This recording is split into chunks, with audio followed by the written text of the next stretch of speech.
So cholesterol is a fatty substance known as a lipid. Most of our cholesterol is produced by the liver. Some of our cholesterol we get from the diet.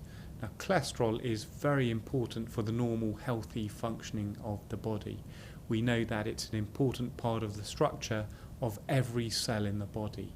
However, when cholesterol levels get too high, in particular LDL cholesterol levels, so that's the bad or damaging cholesterol, it can increase the risk of having a heart attack or stroke. So high cholesterol can run in families, but even there are lots of things that you can do to improve your cholesterol levels. Certainly regular exercise can increase the levels of good cholesterol, which is known as HDL cholesterol. Keeping your weight down similarly can give benefit, and your diet is very, very important, and cutting down on animal or saturated fats and replacing that with more plant-based foods can really lower your LDL and bad cholesterol levels. Oftentimes, not until it's often too late, arterial disease or cardiovascular disease, there's usually some plaque buildup a long time over years, could even occur since childhood potentially. And oftentimes you won't feel a thing if you don't know what your cholesterol value is, so you can be completely asymptomatic. And so oftentimes we screen folks if they have certain risk factors. We'll go ahead and draw their cholesterol and find out what it is, because it's the only way sometimes to really know, especially if they have one of those other conditions I just mentioned to you, the obesity, the hypertension, or the diabetes. We're definitely going to be checking your cholesterol to see what that is, because it's another risk factor, and you may have no symptoms. Ultimately, of course, it can cause heart attacks and strokes, and of course, you don't want to be finding out that your cholesterol is high then. It's much better to find out. One of the most important subjects that I deal with in my family medicine practice is high cholesterol. Almost everybody has a problem with cholesterol, unfortunately. A lot of it has to do with our diet efforts as well as our exercise efforts. And if we don't have enough of either one of those, then we run into trouble.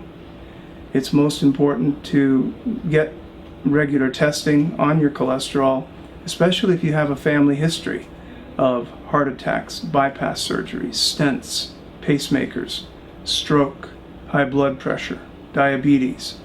If you have these types of problems in your family or in yourself, then it's very important that you get your cholesterol checked. Here at Newport Care, I not only check the cholesterol, but I also check the advanced lipid testing that helps me define even clearer where the potential problems are.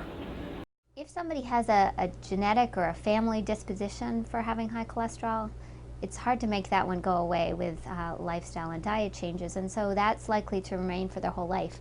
And they might need to have a medicine to lower their cholesterol of some type for their whole life. However, if there's a diet or an exercise issue going on that we can fix, then often we can try and take somebody off of medicine. And no child is likely to be on the same medicine for their whole life because new things are coming down the pike all the time. That you start with these 4 key lifestyle changes. 1. Eat a heart-healthy diet. Simply put, trim the fat.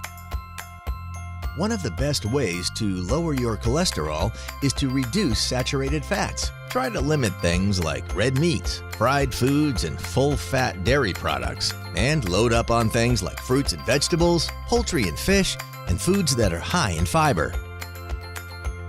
2. Get moving. Physical activity is a great way to increase your HDL, the good stuff, which helps to decrease your LDL, the bad stuff. Whether you're walking your dog, riding your bike, or swimming, getting aerobic exercise on a regular basis is a great way to keep your cholesterol in check. 3. Lose weight. Being overweight or obese tends to raise your LDL and lower your HDL. Just by losing 10% of your body weight, you can dramatically reduce your risk for high cholesterol. 4. If you're a smoker, stop smoking. If you have high cholesterol and you smoke, you're at an even higher risk for heart disease than non-smokers. Kicking the habit will not only improve your cholesterol, but it will reduce your risk for many other dangerous diseases. Unfortunately, there are some people who can't control their cholesterol just by making healthy lifestyle changes. Hyperlipidemia, also known as high blood cholesterol or high blood triglyceride, is a risk factor for several metabolic and cardiac conditions such as atherosclerosis, coronary heart disease, and stroke. You may require regular medication to control your hyperlipidemia and regular checks by a health professional. This might be paired with lifestyle changes such as dietary restrictions and exercise. The best kind of exercise for hyperlipidemia is aerobic, which includes walking, cycling, and rowing. This type of exercise should be monitored, if not prescribed, by an exercise physiologist to ensure your safety and enjoyment. We would develop a program in line with your preferences, current health status, and weekly activities. Hyperlipidemia can be managed and improved with regular participation in exercise. Exercise also has bonus side effects such as reducing the risk of falls, risk of developing metabolic conditions such as type 2 diabetes and hypertension, and improving mood.